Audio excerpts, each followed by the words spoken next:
I some course on the say. What sign would you envelope na sikani shem 20,000 Ghana cedis no?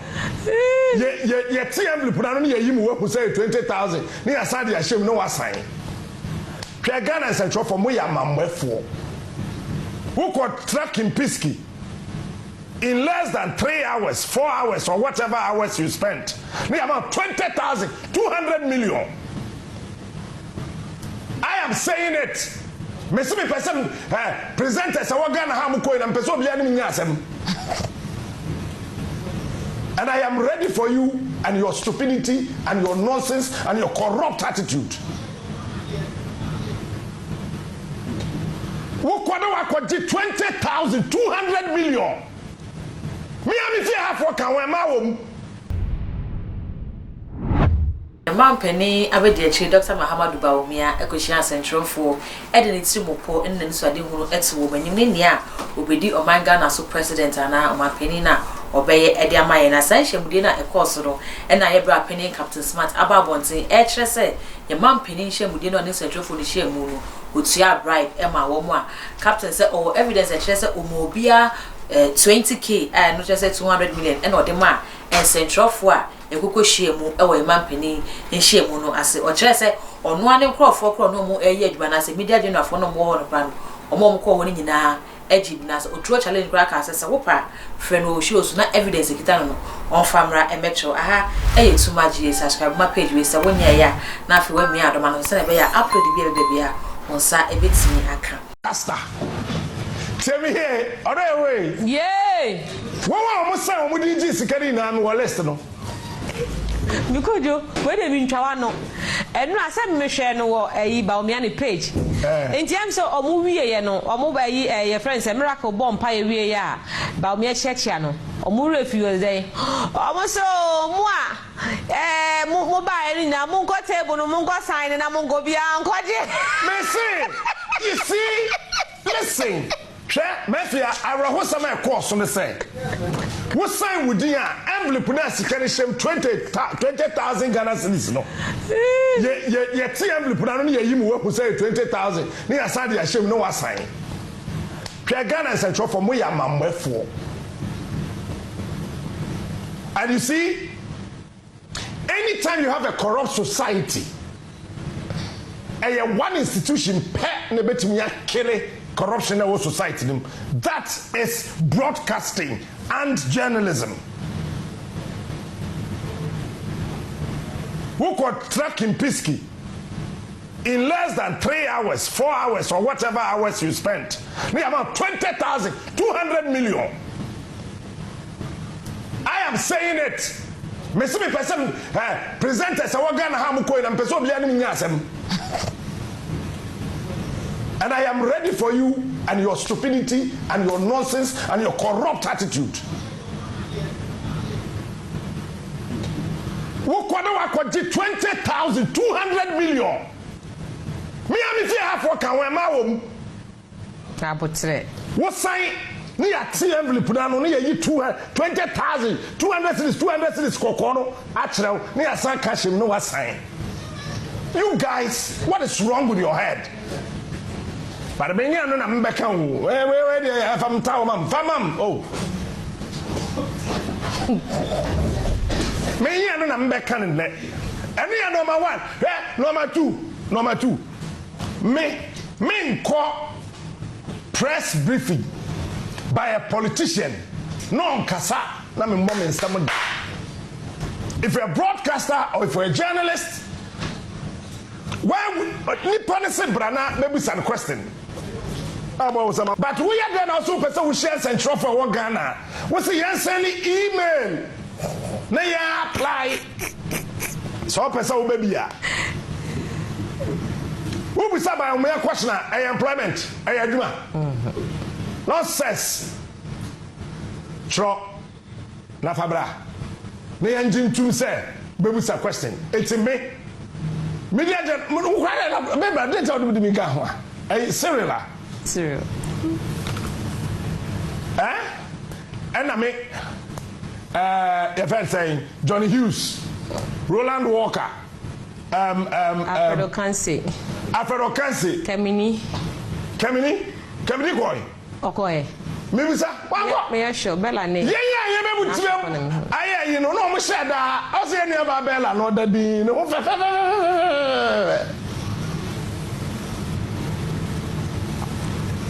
Then to the Afro Roland. You city mano. What's it saying? You city mano. Then to the Afro Johnny. Yeah, man, me bite it. It's me who say. Me question no. Woman you say a truck question no mamia. Ye truck Asɛm busa no mamia. Me njintum. Because they share an Jubilee House. First one, you throw a question, mommy. And I'm here for your point and said, do I look like a fool? Could you see there? I'm so okay, then keep your question. Let me come with some last question. No. We are saving a country. We are not saving a political party. Me say, presidential candidate in Mahama Nimyansa Chewina. You know why? Samahama Bompa, also with their bra. With their my bone, but with their bra. Never be same. Journalists were not gagged. A do baby na MC no miracle. As I will be a question, Oslo, Niam Shishino, please, your time, Guy, you know, fee is it multimedia? Yes. Obisa question me about electric vehicles, no. Yes, also, it's in relation to that. Why? What are you afraid? Me kwaya come question na ye one pe. Bawumia number 1. Utu na na adofo a otie. Se otie adenti na Mahama yese oye incompetent. Na dollar na ye 4 cedis. Na mo na mo ye nkrache fo mo na mo se mo aben no. Se dollar no e 16 cedis. Na utu na na adofo a otie. Anase na ontie. Ani ye number 1. Me ya kwanje biom a na mebusa o say bra Bawumia bibia ye fine with you e Jubilee House or nanka beko. But to be honest, my producer has just told me. He kept telling me yesterday because I dey be make bia me dwene ho me planning. Producer say me nka ba meka. At a point me do nyame na me feel say me chrome assemblyman and journalist kasa. Me come bia. As assemblyman, be a promising seven deputy minister. Bawumia was afraid to talk about corruption. Listen to what he said about corruption. Because who said, Kronono or no? I mean, how can you tell me say I will do quite a wound no mema near the contract in Namao? Ye tramuka sila. Mr. Chuma Shada. Chemi, media making and I listen to my hometown assemblyman. Edu baby na sama okatra yan e ma me yam twa akro ene de mantie actually na mbete ye say akeka na bonte say o say ade ese so ye ni na no so oye ne na then odi be di president hey anta mama pon ene ma pon eduma and Bawumia insulted us or the dig Ghana for inatem. So ade ese say me ye no me ye ne na be di president ade na me ye uni ma so person kire what the umma school fees umma de ka ontua school fees eti okatro say me tua school fees ni ndan yina ebede no headmaster be yi wadi mu aba fie na me de wakoye aduma wa afuom me de wakote gotem maswa mu wakota petehye abrami me tua school fees na ebede na headmaster be yi wadi mu waba na maswa mu wakoto cigarette abrami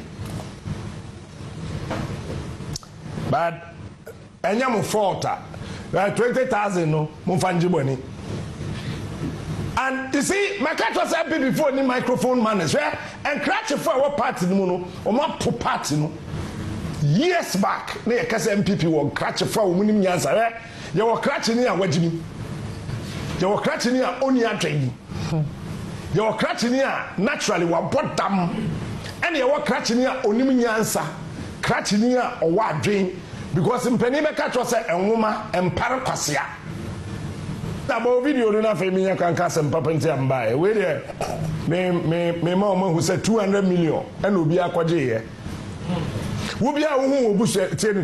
Other issue was that we wanted to do these tax reforms, import duty, flat tax, tax amnesty, and so on. But why don't I do it now? And why do I want to? I must have a manifesto, otherwise if I do everything now, if I could, what would I do when I come into office?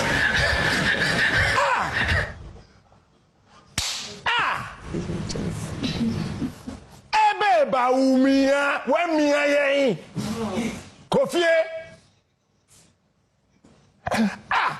Look. Let me be sincere. More handle Bawumia no. To be honest with you guys, sit him down and direct him. Bawumia is not a politician. That's number one. Bawumia is not a public speaker. That's number two. Bawumia onim the antics and the tactics employing specifics of mental and emotional quotients to address and win people. Napo with the same problem. Sit him down. Where is Jacob Echebilamte? Dead and gone. Where is Harun Eseku? Dead and gone. Where is Jay Kufo? Also on Kahwe. Jay Kufo to be a comedy show on MPP manifesto launch.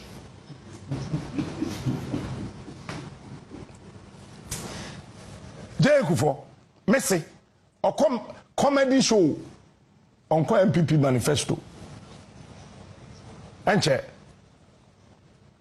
80 one him dia ye de prepare nipa no watu. And I think there's danger ahead of the MPP. Whether you win or lose, listen, there's danger ahead of you. There's someone get careful at home. Party no echo positioner. You will see what I'm talking about. Asante for any action for me do nyame e be 1844 bond no.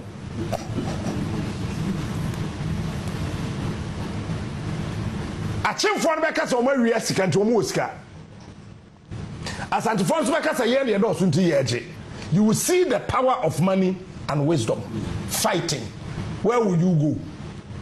Money and wisdom. Which one would you choose? So we so to number two. Okay? MPP. Uni ma dwe wo mutim say Akufo do 3 more thing. Nanado is a vindictive person. Akufo do nima dia your friend Bonnie a ye che. And I've told you before, we friend me several times. Last Wednesday, I had an invitation. Me, I will not come. Mama president in front of 16 million times. I will never come sit before this vindictive person. If you cannot respect Kufo, if Akufo cannot respect Kufo, and show some respect to Otumfo, who am I the for? Maybe a four, I'm a baby. I dream me home. Timpani say wo we of four sir. I assure them. Maybe a four baby. So if Akufo cannot respect Otumfo and respect Kufo, who am I a little for that he wants to meet me? Me ma.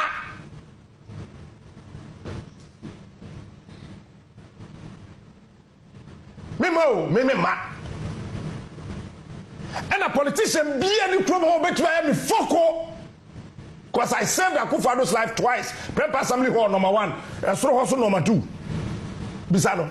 Ushana Bisano. I did. I saved his life. Menoko so hene. Obia yini mine. I have to drive. Abaya be a Jubilee House here. Nikum on a 2-car driving me in 2007. First save 2008. I had to save. No, 2012. I had to save Akufo. Oh, Kumasi. Maintain, but near man and I do ye no at time. men time Bawumia, but Niama Homo Yenu at time. You don't respect Otumfo, you don't respect Kofo. And I may small boy for which I men peshe, baby, I made to me here, so a manum. And then crowd of Colobacco, and Namadaso, Namadaso, Tiboshiton Makewuro, Rianamada.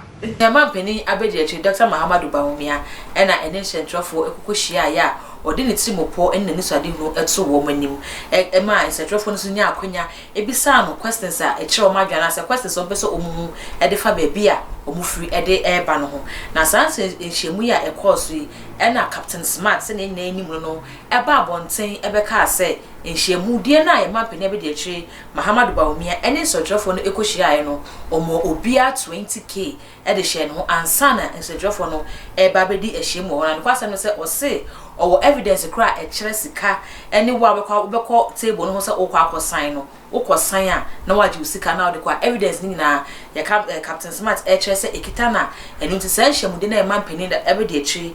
Any such for the Cocoshia more or more yeno, and Yanshem would be a dimufi say a bribe, and I cause sinners and draw for Nina, a bit musa. And somewhere I brought Captain Smart a day to unite as a young pass send your workers or evidence, Nadia, not or Chirasi Kai, man penny, Abedia, it's ya and a door supervisor, so any part. Is she a more horny man penny could think it a hona. Nasa will be a 20K, the other is a caco or paper and a Sunday won't the uncle. Never has sent a man penny, so then Sembia. What is interesting is that when I first made a statement and I said Ghana was the first country in Africa to have mobile money interoperability between banks and Momo accounts, some people decided to fact check me. And they said that I was wrong. Just that they didn't understand the terrain, the fact checkers. So I took my time to explain to the fact checkers exactly what was happening in the field. Unfortunately, once they understood it, they didn't come back to withdraw. They just kept quiet.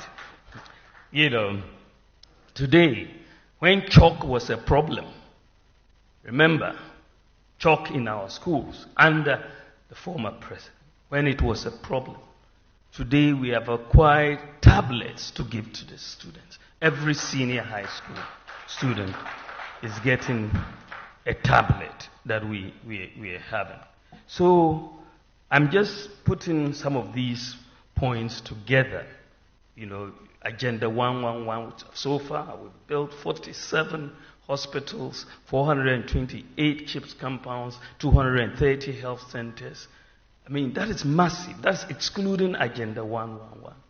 We've brought in drone delivery, and Ghana is now the whole world's the largest medical drone delivery service in the whole world. We are leading the world. The ambulance service, which was collapsing, we've brought in one constituency, one ambulance, and we are making a lot of progress in that direction. So I think that, I mean, what is clear, and I don't have to go through every sector. The data, for me, I speak only with data. The data is very, very clear that we have our government. We have outperformed the government of former President Mahama in the management of the economy in virtually every sector. Virtually every sector. You tell me whether it's GDP growth, whether it's per capita income, whether it is industry growth. I mean, virtually every sector we have outperformed him. So he either does not read or he does not understand the data. He needs to do one of the two. Take his time to read the data and understand what it is before he comes out to speak, because he will speak out of ignorance. Because if you understand the data, and I believe that as a former president, he does understand the data. He must understand the data. And I believe that is why he doesn't want to debate me.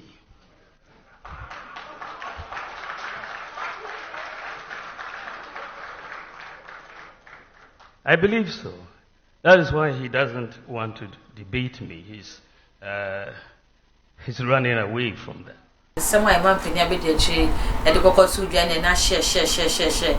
And so for airborne some edimano, a beach essay, and in some more okay, and the person say, the Muye Champa, obedium man penny, our Ghana ha, a bed bore my Ghana, any moony penny now, if you so cry edges and some now okay, no, by making impacts be a 7 years a biacra, any winning your 1 4 or more edge, we share some now, but if you're to Jana say in someone. Epebo anu akwa to aba na the man so ohwe so na say nsem ne nsem a emboawa mo mu si akan no edoso na akoto aba e de amani powerful service say oba no be di bampani na ebetimi aboa nsem amafo e kan ebinu no ma ye hu se ne ho so nsem ye bampani e be de chi e de tu dwei ogi no esifa e wo comment section wo aha so e ye too much gh unsubscribe ya me so subscribe my channel we na wa mi adoma so se ne be ya upload bi bia onsa everything yaka okọ TikTok Facebook ni nyina eye too much gh ho so ya no like na wa share e dia mai me da asimakra